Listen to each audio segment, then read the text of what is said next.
If I turn the light off, you can see that the white's actually got two parts. A white one and a orange fluorescent one. The orange fluorescent one is the one we think contains gallium. If you go to this sort of ore body, you can see there, quite distinctive orange grains, and it goes, and sometimes you get a rock that's total orange, which if you look under the normal light, is white. You don't see anything. Don't see anything, no. The original party trick.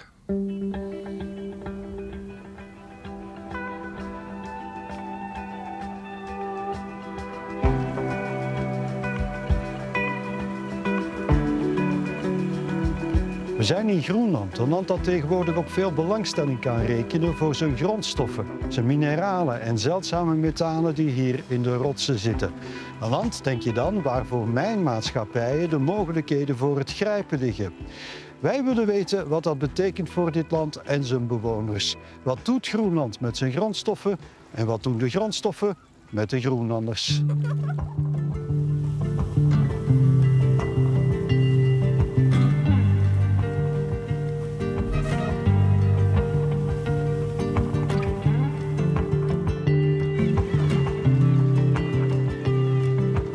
Je kan Groenland niet begrijpen zonder de fjorden te zien. In de hoofdstad Nuuk gaan we aan boord van de Sterna, de boot van Erik Pano Jacobsen. Morning.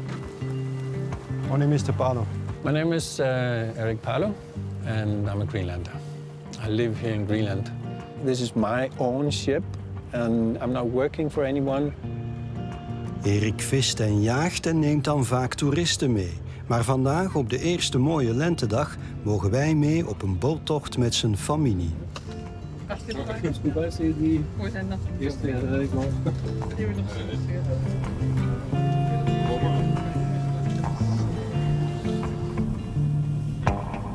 I grew up further north in Sisimiut. I had a team of dogs. I ran my dogs all winter for long distances for fun and for hunting. And then it's my colleagues, I know these guys. I chose this way of living because I really like sailing. I am actually also I'm bragging now, forgive me for that, but I'm very proud of it. I am the chosen operator whenever our country has official guests. Just 2 weeks ago, I had the King of Denmark on board here. And I've had presidents and ministers and VIPs of all kinds and celebrities. You didn't have J.D. Vance? Oh, no, not yet. I don't know what to do with him.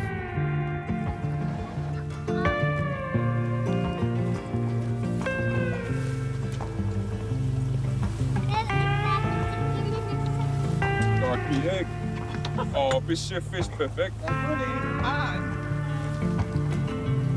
Terwijl zijn familie aan land gaat om te picknicken, varen wij verder de fjord op om over Groenland te praten. Trump has stirred up a debate, of course, by saying he wants to have Greenland. So you're absolutely right. Now that everything has been stirred up so violently or so well, with huge international interest in Greenland and America being obnoxious, even threatening to take Greenland. Yeah, take Greenland. So we definitely do not want that. We have our own culture here. You have to be really careful with our country. We want to do the mining, but when you're done taking out the minerals, that has to be no trace at all whatsoever that you've ever been there. If you can't do it properly, you don't need to be here.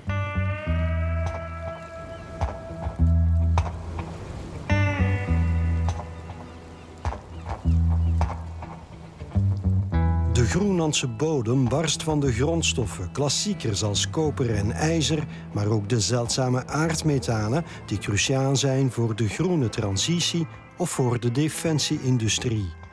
Vandaag controleert China bijna de hele aanvoerketen van die metalen.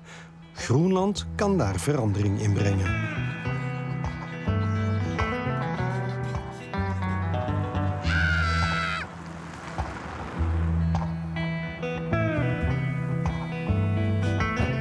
name's Greg Barnes, geologist from Perth, Australia, owner of Tanberries.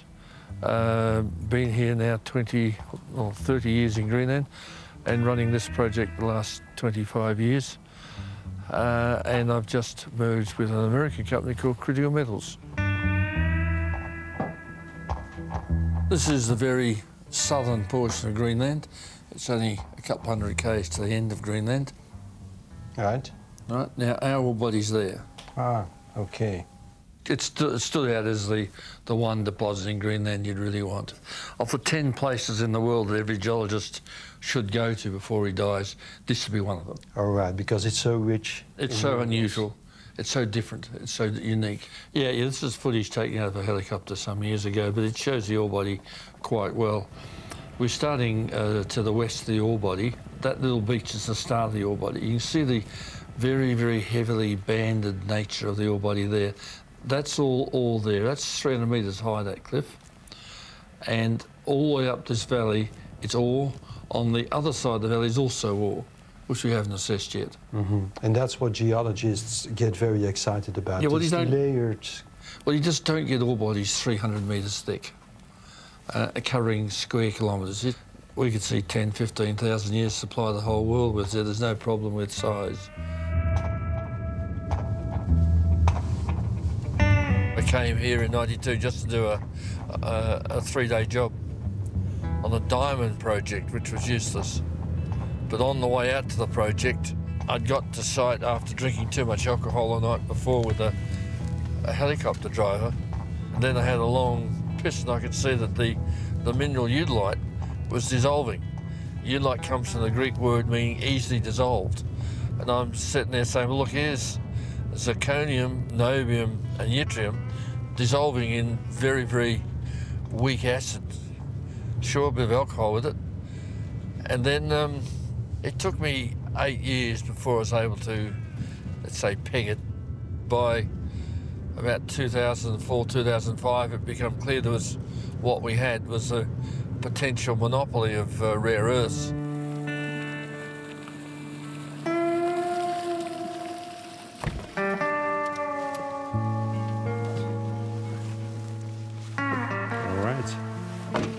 So this is more or less the end of Nuuk. The end of Nuuk. The end of the civilized world. Yeah. It's all rock. It's all rock. All old rock here. All old rock here. 5 jaar geleden kreeg Barnes van de overheid een exploitatievergunning, maar intussen is hij nog altijd niet met de ontginning begonnen.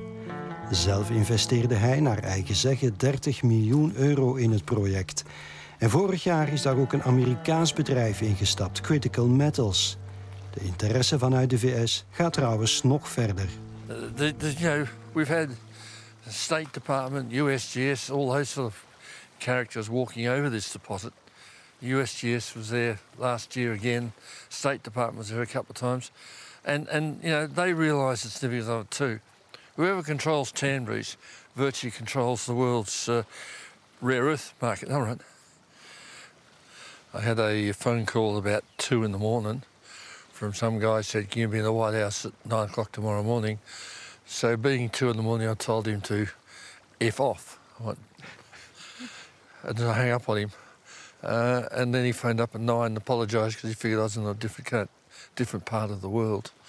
I went in the following Monday for some committee of the White House, yeah.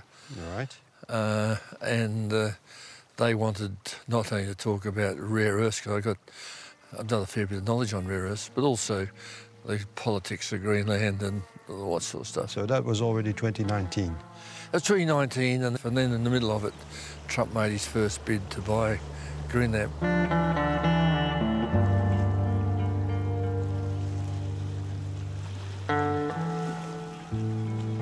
And these rare earth metals, they're used in basically everything. And that is the smartphones, wind farms, wind turbines. Where it's really needed in large amounts is in the weapons industry. Submarines, your fighter jets, your missiles. There you need a lot. I don't think that's going to change within the next 5 to 10 years. So there's going to be a big demand for those elements for a long time? Yes, yes. Unless we start recycling them. Mm-hmm. And that's not something that we do today.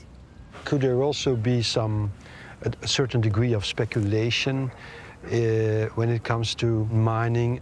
There has been companies that's been here for a long time, and it seems to be that they have a strategy of being here for a long time. And we've seen companies that have been staying here for a very short time and moving out again. No doubt that there are also probably some companies who basically just seen it as a, I don't know, think a small adventure. A small adventure in a way of making money quickly. Yeah, potentially, yeah.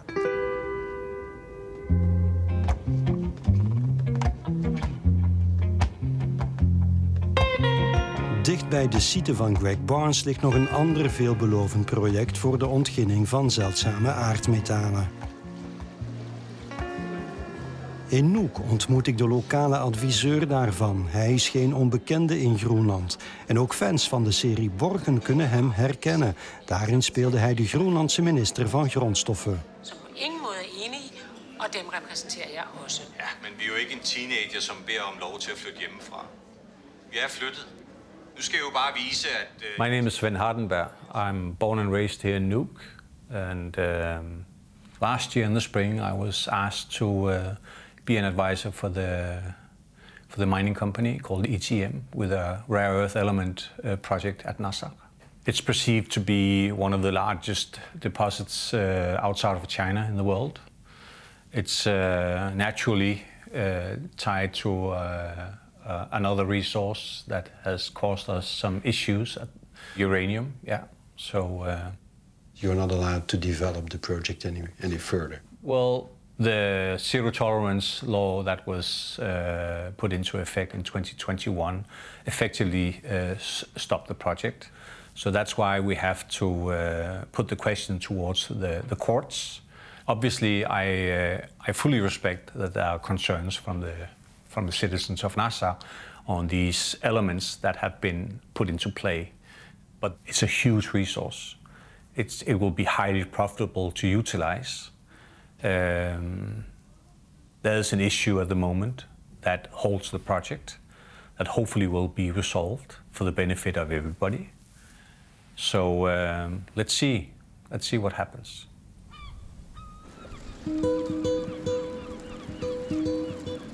Onder druk van lokale bewoners en milieuactivisten legde de vorige regering van Groenland het project van Sven Hardenberg stil. Omdat er met de ontginning van de metalen ook uranium zou vrijkomen.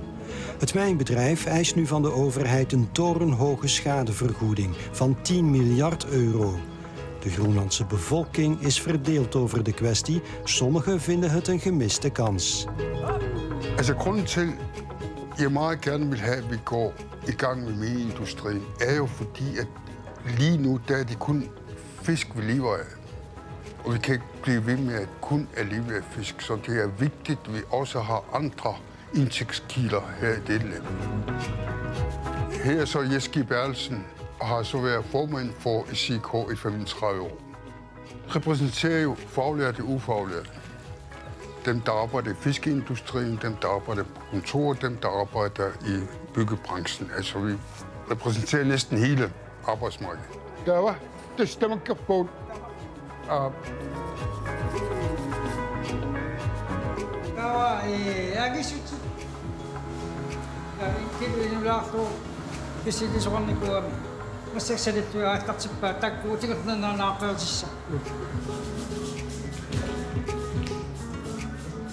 De syglige uran, vi har i Sydgrønland, de er kun 3 gram per tons. Det er meget lidt uran, der er.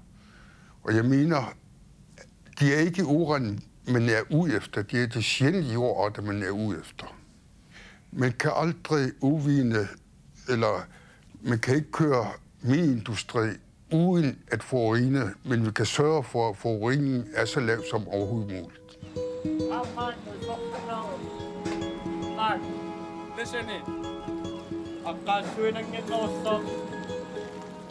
Fordi vi har nogle sjældne jordarter nede i Sydgrønland, som jeg mener, at den grønlandske befolkning kan tjene penge på, sådan at vores livsstandard bliver hævet endnu mere.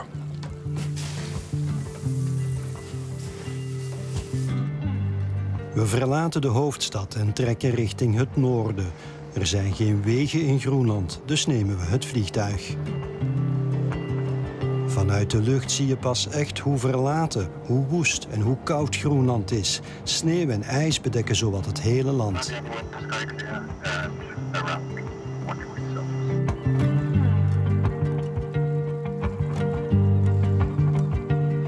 Onze bestemming Sisimiut is met 5000 inwoners de tweede stad van Groenland. En de bevolking krimpt. Veel mensen willen hier weg. Behalve met visvangst valt er hier weinig geld te verdienen. Of misschien een beetje met toerisme.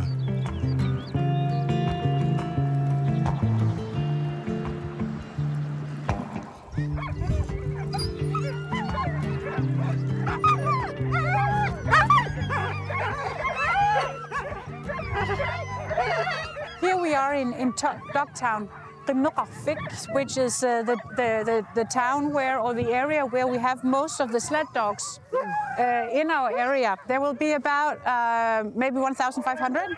1,500 dogs? Exactly, all over in Sisimiut. So this is where they will be staying the entire summer? The entire summer. They will stay here summer and winter. A lot of them will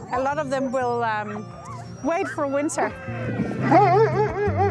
30 years ago, we had 30,000 sled dogs, Greenlandic sled dogs. Now we only have 13,000, about 13,000 sled dogs left. And it is because of, partly because of climate change, because up in the north, the dog teams were used to drag sledges for fish on the ice. Now they are using boats. Snowmobiles are taking over as well, but mainly it is due to climate change and the modernization of the different the everyday life, I would say. So tourism could actually help saving the Greenlandic sled dog. Definitely.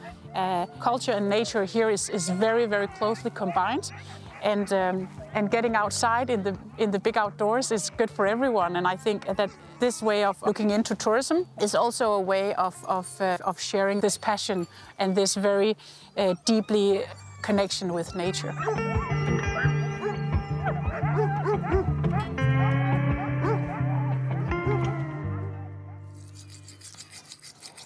Behalve toerisme heeft Sisimiut nog een troef. My name is Jacobine Elena.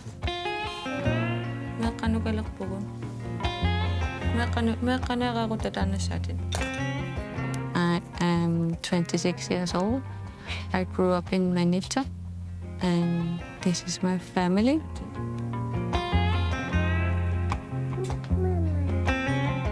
I am a student in the Greenland School of Minerals and Petroleum, and this is my second year. Someday I wanna work at the mine site. Sinds enkele jaren heeft Groenland een eigen mijnbouwschool.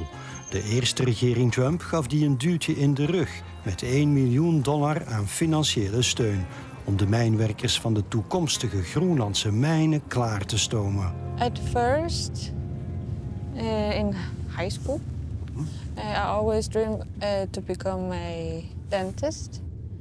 From dentist, like small teeth, like small drilling, and then right now it's a big machines with the drilling. It's a different kind of equipment.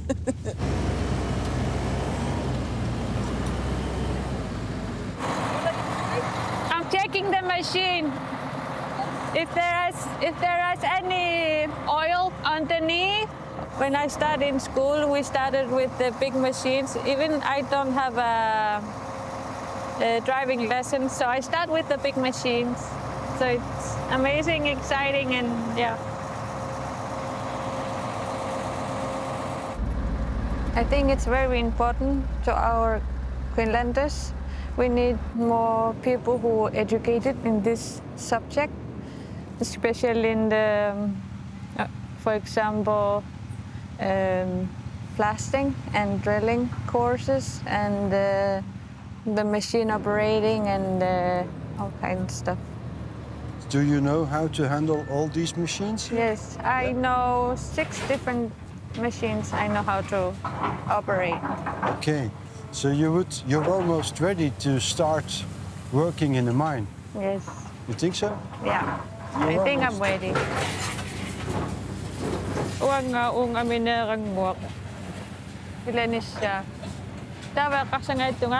1,5 억지치고 따봉아 강에 저번에 3m 레우시아 발리사.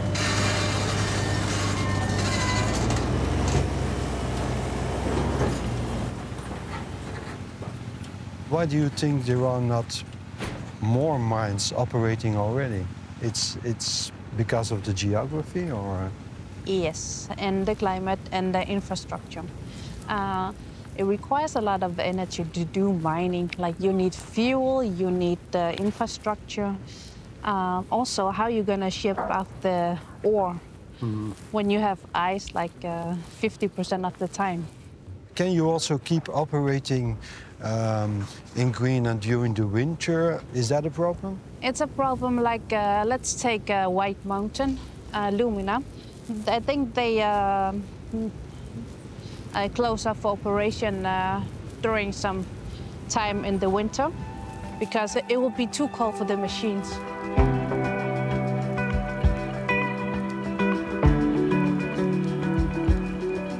Er zijn momenteel maar 2 mijnen actief in Groenland.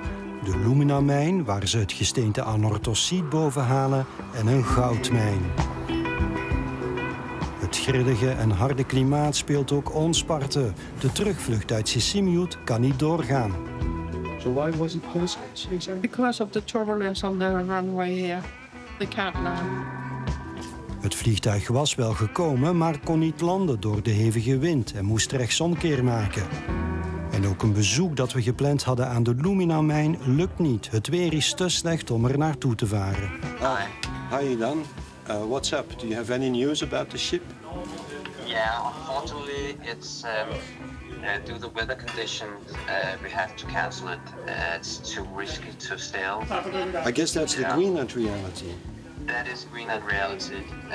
It can change from minute to minute. We don't have any roads between towns or villages. Everything, as I say, is infrastructure is planes or ships. Sometimes I also say people, because knowing the right people also helps a little bit. So that means if you're starting a mine, depending on where you are, location, you'll have to build your own harbor. Once you build your harbor, then you have to make a road from the harbor site to where your location of the mine is. And that could be 20 kilometers, even more than that, 25 kilometers. You need energy as well? You need energy, yes you do, yeah. You have to build in your accommodation. You have to build in your water supply and your sewer system. You can't rely on the health system, so you have to bring in your own doctors. And depending on how large your mine is, there are companies that potentially have thought about actually making an airstrip for shipping in our crew when a crew changes. So it's a costly affair.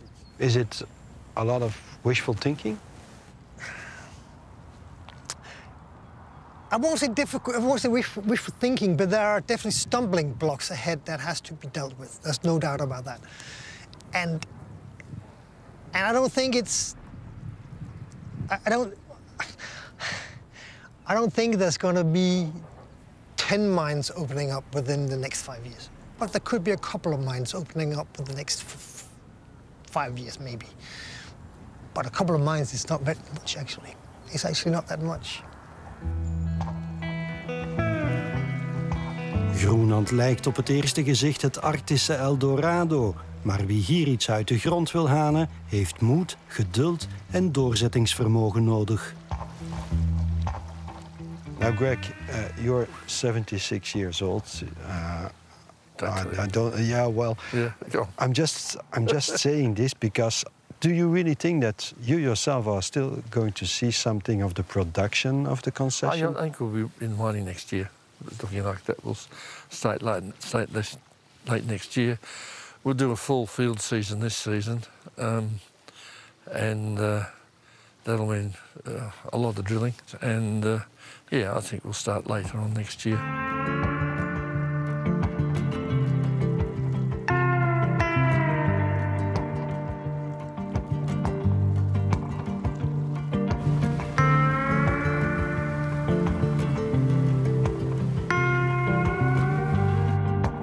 The big mining companies They're very good at seducing little populations like ourselves and promising everything, and they never keep their promises, not at all. And they leave a mess, and the losers in this game will always be the local indigenous people, and the winners will be the big international companies.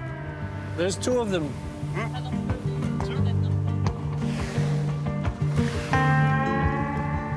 It's a mother with a calf. Maybe they recognize the boat from last year.